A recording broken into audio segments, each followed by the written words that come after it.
Hello everyone, it is 12:30 and we're going to go ahead and get started. We have a great presentation for you all today, so I'm not going to spend too much time talking so we can get right into the content. We might run a few minutes over, so if you have to hop off right at 1 o'clock, go ahead and do so. We won't hold it against you. There is no video component to this session, so if you do have a video box for whatever reason that pops up, just exit out of that. This presentation for the live and for the enduring material for the recording qualifies for 0.5 hours of Category 1 AMA PRA credit. And you can get that credit by filling out the survey that's in either your calendar appointment if you're listening to this live, or in the notes section of the YouTube video if you're listening to this as a recording. We do have all of the phones muted at this time.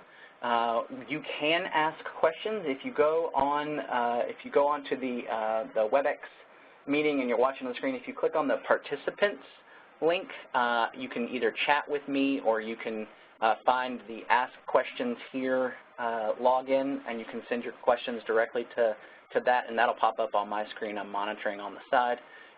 If they are kind of critical to what is going on in the case presentation, I might stop Dr. Dykstra and ask. If not, we'll wait till the very end, and then we'll also unmute the phones at the end. I'm almost hung up on myself.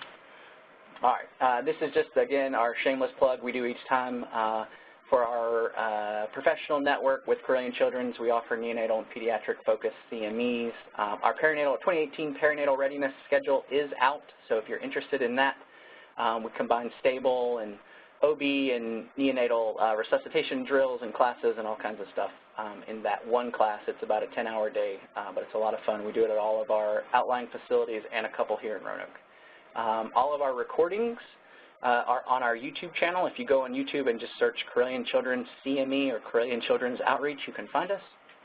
And then you also can ask us about our clinical quality programs. How do you get patient follow-up?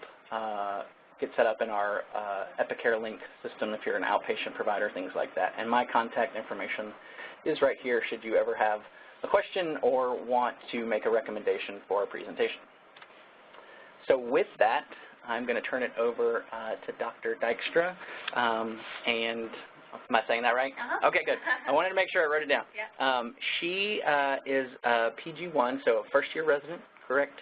And did her medical school at Wake Forest, and she is going to be talking to us about altered mental status in an infant. So with that, I will turn it over to you. Thank you, Alex. All right, so today we're going to talk about altered mental status in an infant case presentation. A 9-month-old presented to Carillion's ED via EMS with lethargy. The patient history, the baby was dropped off with their babysitter in the morning, previously healthy child. Then when babysitter went to lay her down, she fed her, and there was no coughing episode, and babysitter checked on the patient about an hour later to find the baby having her eyes half open and was sweaty and unresponsive. Babysitter does not say that there was any jerking or eye deviation noted at the time. The sitter then called both parents and EMS, and then since then has started vomiting. It's been non-bloody and non-bilious. The altered mental status duration has been at least an hour from when babysitter saw the child in the crib and then coming here to the ED. There was a question as to whether or not there was a ingestion of sister's toy. Sister had been playing with some Play-Doh, and mom was unsure if the babysitter had any meds in her house, so wasn't really sure if there was any possible tox history. There was really no sick contacts. Sister of the baby went to daycare, and then babysitter's son had also had croup. There was no known trauma, and couple little extra things, no honey nearby construction sites or travel for those botulism questions there. So on review of systems, the baby had positive for activity change. She was crying. She had decreased responsiveness and irritability per mom. The patient had had a little bit of a runny nose and some congestion for the last week and a little bit of eye discharge, but nothing too serious, mom says. And then since this morning, mom says that her belly does look a little distended, and she did have one, now that she's thinking about it, she had one episode of diarrhea in the morning, and then of course this vomiting kind of that had started in the ambulance and then has continued in the ED. But there was no history of any blood in the stool or any constipation, and then the baby's been making great wet diapers and no rashes or bruising or any noted injuries that mom had said. So in terms of other histories, the baby was born at 38 weeks full term, no real complications. The baby was born, the baby had bronchiolitis at 5 months old, but was treated and discharged just in a couple days. No other surgeries, no allergies, and no medications. In terms of family history, mom had factor V Leiden, which as a review, that's when factor V is altered and it can't be as easily degraded by protein C. And mom also had protein S deficiency. And as a reminder, protein S works to degrade factors 5 and 7. And then mom also has asthma. Sister had a febrile seizure at age 2. And of note, mom was actually on Lovenox during her pregnancy with this baby, but no histories of any clots or bleeding with that pregnancy. Social history, the baby lives with mom and dad and their 3-year-old sister. And then maternal grandparents live upstairs. They have some dogs, no smoke in the home. And then the baby lives with, or stays with the babysitter who's actually paternal great aunt Monday through Thursday. And paternal great aunt takes care of 2 other children in the home as well. In terms of developmental history, the baby was appropriate, crawling and sitting, and their pediatrician had no concerns about developmental delay. On physical exam, blood pressure was normal, afebrile, heart rate was normal, respiratory, everything was normal in terms of her vital signs. However, she is laying in mom's arms and she just is inconsolable, crying, but also looks quite lethargic. On her, she has some nasal discharge present as well, and her abdomen is a little bit distended, and she's crying throughout the entire abdominal exam, so it's really hard to tell whether or not she's actually tender there. And of note, she does have a small reducible umbilical hernia. In terms of her neurologic exam, she is definitely lethargic, but and some decreased muscle tone. Her GCS I subscore is 4, verbal is 4, which for reference, the max number of points you can get there is 5, and then motor subscore is 6. So overall, GCS is okay, but her mental status is waxing and waning, and she does vigorously awaken when she gets an IV stick, which was very reassuring to the ED at the time. So just kind of to summarize this patient presentation, there was a 9-month-old, previously healthy female with new onset lethargy and vomiting who was found to have inconsolability and decreased tone on physical exam. So when we talk about lethargy in infants, it's important to have a nice broad differential. And so today we're going to talk about a differential that's aptly named vitamins. And in our pediatric patients, it's a helpful mnemonic to go through patients with lethargy, specifically infants. So V stands for vascular. Throughout this acronym, I've bolded terms that are specific to this patient that we considered in our differential diagnosis, and the ones that are red are we considered a lot more likely. So for vascular, you can have AVMs or systemic vasculitis, and in this patient, thinking about venous sinus thrombosis or stroke. I is for infection, so thinking about meningoencephalitis or sepsis is important to always think about. Toxins, specifically any ingestion of medications or botulism. A is for accident or abuse, and that's for either non-accidental trauma or sequelae of previous known trauma. M is for metabolic, so a lot of metabolic derangements can lead to lethargy. Hypoglycemia or hyperglycemia being some of the more common derangements. Thyroid disorders, hypoxemia, inborn errors in metabolism, specifically thinking about MCAD in this age group just because of this patient's 9 months old. And then it's always important to ask whether or not families are mixing formula appropriately, because that can also lead to derangements in their chemistries. And then uremia. I is for intussusception, and this is specifically talking about the somnolent variant of intussusception. N is for neoplasm, so always making sure that there's no acute history of any neurologic changes, intracranial masses, and then you can also get hypoglycemia from supply-demand mismatch from the change of the blood flow. S is for seizure, so that includes both the post-ictal state as well as subclinical status epilepticus.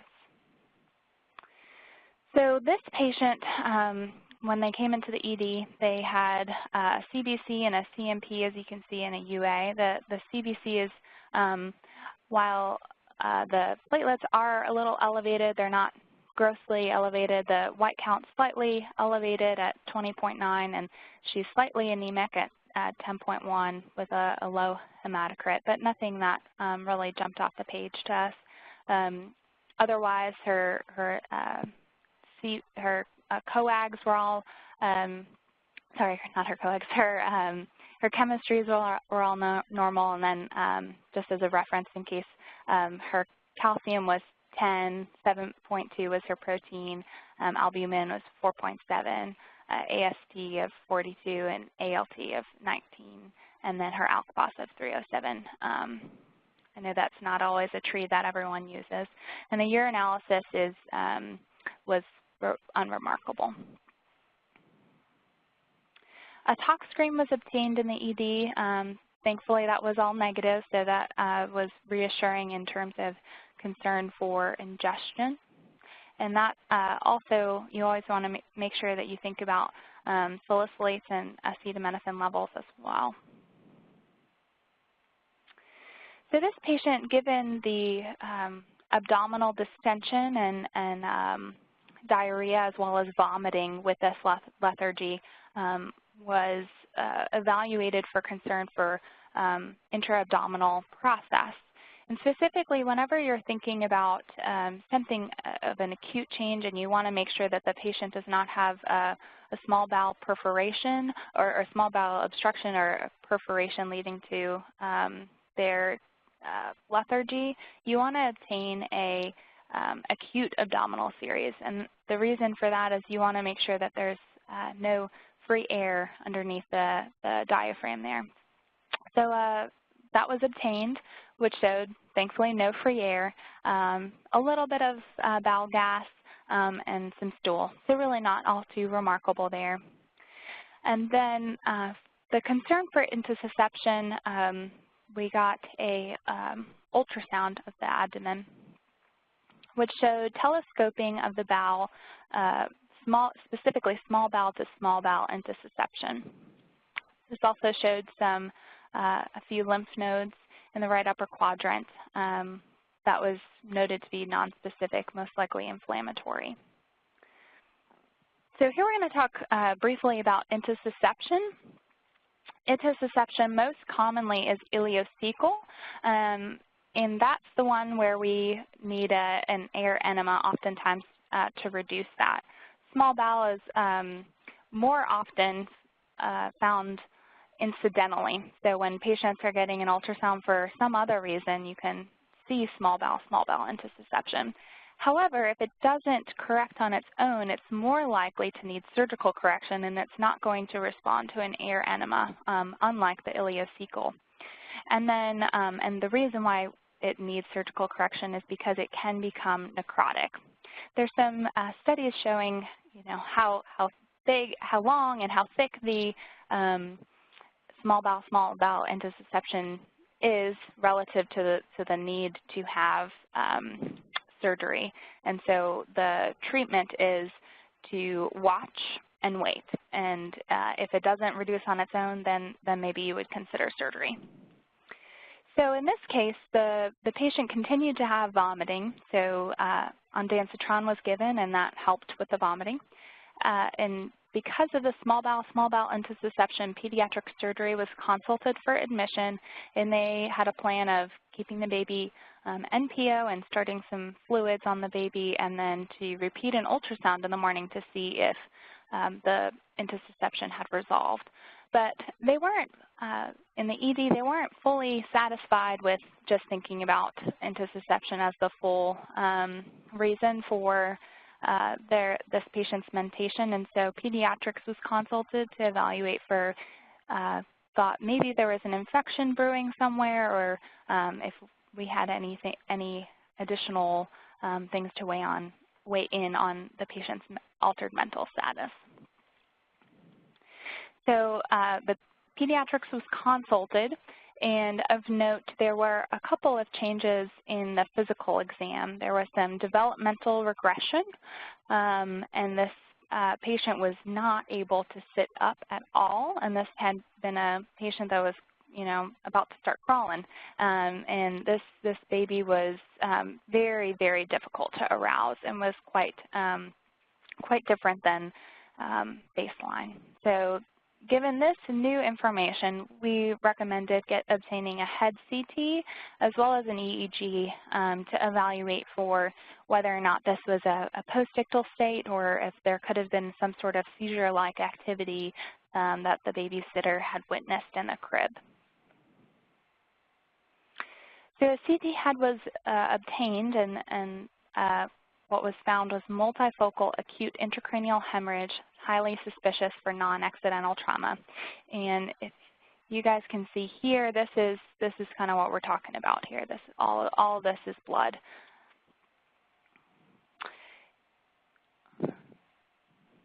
We're going to talk just for a second about anchoring, because anchoring was at play in this case.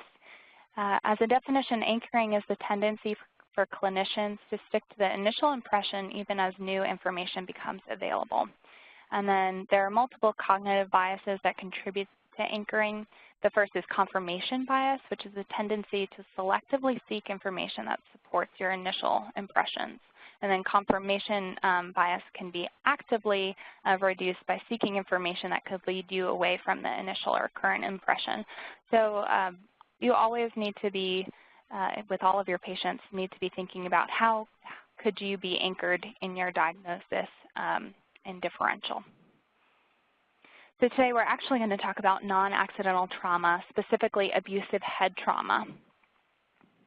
It's very important to talk about this because we are pediatric patients advocates. 5 children per day die in the U.S. from child abuse and neglect, which is over 1,500 deaths a year.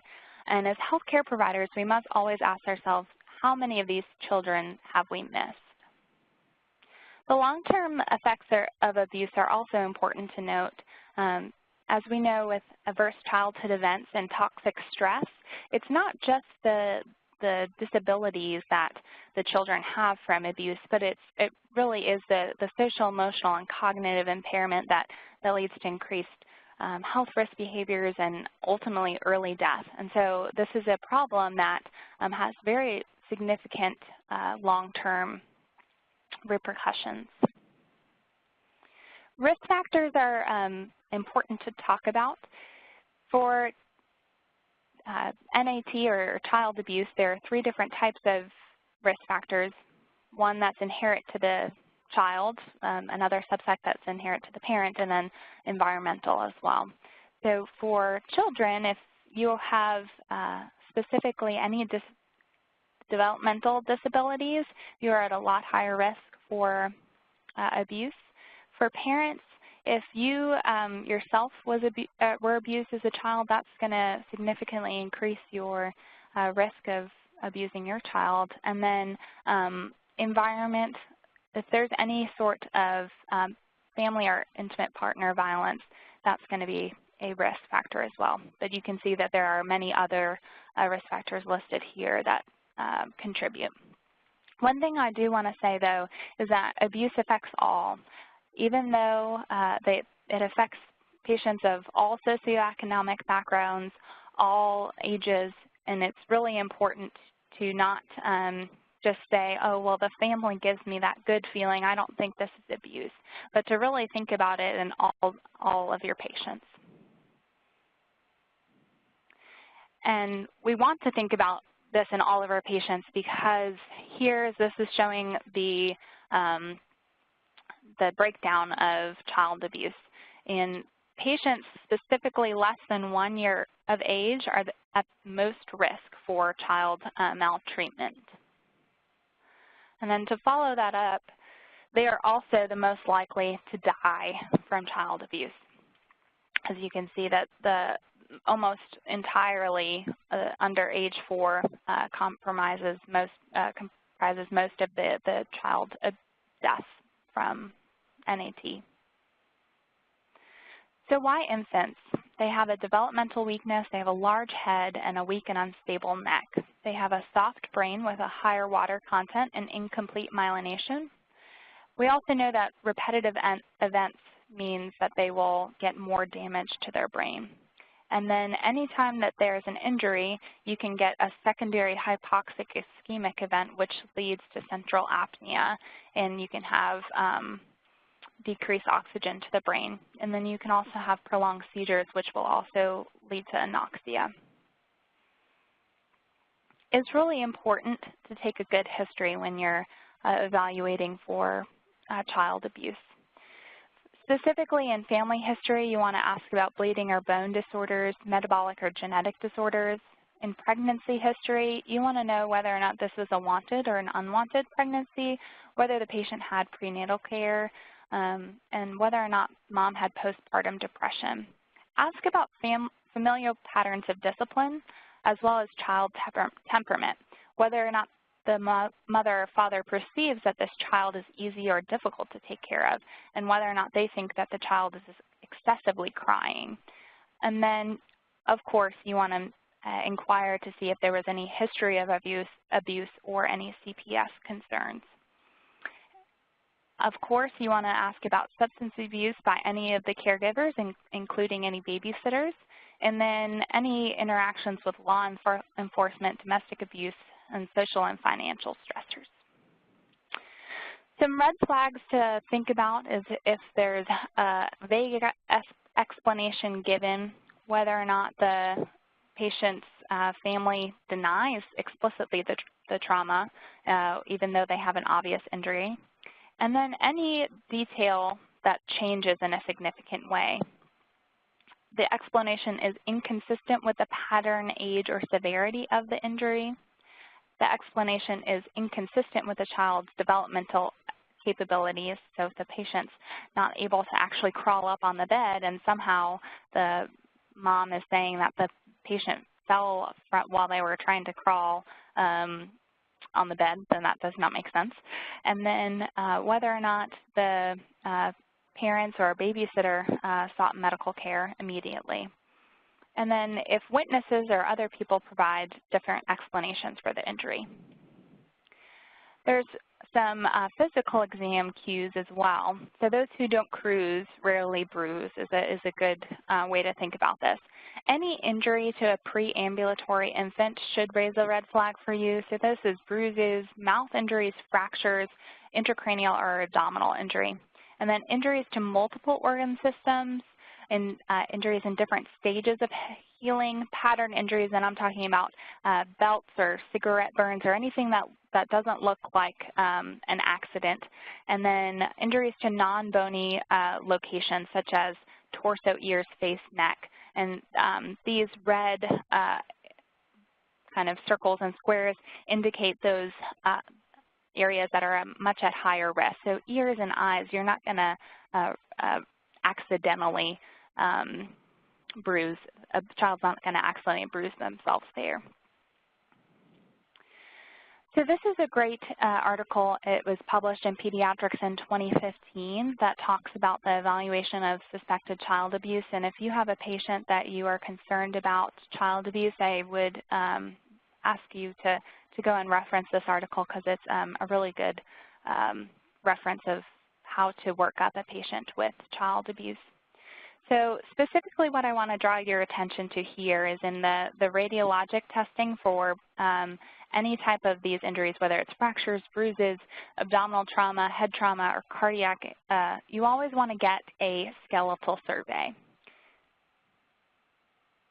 And the reason why is because if you are concerned about physical abuse in a child less than 2 years old, the AAP recommends that a skeletal survey, it's actually not recommended, it's mandatory.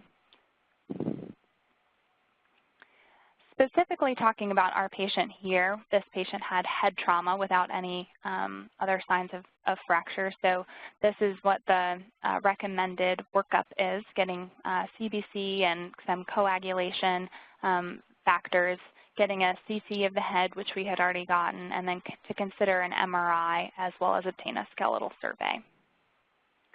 This study is a wonderful study that was based out of CHOP and as well as Colorado. And the physicians here looked at the number of patients that actually had received a skeletal survey.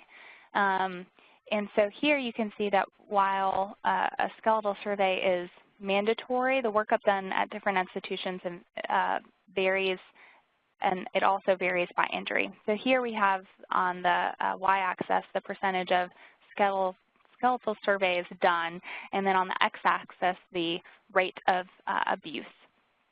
Here we have an abdominal injury that has a relative low percentage of patients getting a skeletal survey, whereas someone coming in with a femur or humerus fracture is a lot more likely to get a skeletal survey relative to the actual rate of abuse diagnoses. So this kind of just raises the flag that we should be thinking more intently as well as in a more systematic approach to child abuse. So the rest of the hospital course of this patient, the patient was transferred to the PICU, social work and CPS were consulted. A skeletal survey was actually thankfully normal, no fracture seen there. A repeat CT was obtained, and that showed interval improvement of the subdural hematoma. And then we had actually gotten that EEG, which did show that there was some rhythmic patterns from the left hemisphere, but that was thought to be due to the amount of blood that was present. An anti-epileptic was started for 7 days due to that EEG, and ophthalmology was consulted. Here we can see our patient having quite a few subdural, retinal hemorrhages here, and they had recommended to get an MRI to evaluate these. Also, some of these were Roth spots to make sure that there wasn't any AVMs or aneurysms. So the MRI was obtained on day 3, and there were no AVMs. The patient had interval improvement. On day 3, Hem-Onc was also consulted for the workup of any bleeding disorder. All of those were normal. The PT, INR, APTT, fibrinogen, factor 8, factor 9, and D-dimer. And then the patient was transferred to the floor, and on day 5, a repeat EEG was obtained and was normal, and the patient was discharged. So just a few key points to remember. Always have a robust differential when you are evaluating an infant with altered mental status. You always want to consider non-accidental trauma when evaluating for an altered mental status in an infant. And then if you're concerned about physical abuse in a child less than 2 years old, a skeletal survey is mandatory. And then you want to tailor your further diagnostic workup accordingly based off of the injury. Oh, I don't think we need to do the board review question. Any questions? All right. Well, thank you very much. That was, I know that's a lot of information to pack into 30 minutes, so I appreciate you getting through that. I'm going to go ahead and unmute the phones here really fast. I know we're 2 minutes past our time, but if anyone has any questions or comments, we'll open the phones up for a couple of minutes. If you do not want to make a comment or ask a question, if you would please just put your phone on mute now so that we don't hear your background conversations. The conference is now in talk mode. Okay, if you're on the line and you want to make a comment or ask a question, now's your chance. We also have Dr. Nicholson, who's one of our pediatric hospitalists in the room as well. Anybody have any questions or comments? I've seen a couple people text in or send questions, that's your phone, that there is an order set in EPIC that covers all of these for the AAP recommendations. So that was something, if you're a Carilion person listening, or if you're a non-Carilion person and you have an EMR, you know, we have a complete order set and all of the different things that you have to do per the AAP recommendations for child abuse. Tanya was on. Some of our forensic nurse examiners were on as well listening. So any other questions or comments anyone would like to make? No? Crickets? I'm going to get the Jeopardy theme song. I'm going to put it on here. Okay. Well, with that, we'll go ahead and wrap things up. Remember, if you want Category 1 AMA PRA credit, please fill out the survey that is in the calendar appointment or in the notes section if you're watching this as a recording. Also, remember, you can check us out each month. We do our Lunch and Learn webcasts. Each Thursday, we do a Pediatric Grand Rounds webcast, all for CME credit. And we're also getting ready to dive into some maintenance of certification, some MOC credit. So if you have any questions, concerns, if you want to be a part of that, some pilot studies, anything like that, please let me know. I'd be happy to work with you. So with that, we're going to go ahead and disconnect the phone lines now, and thank you all very much for joining us.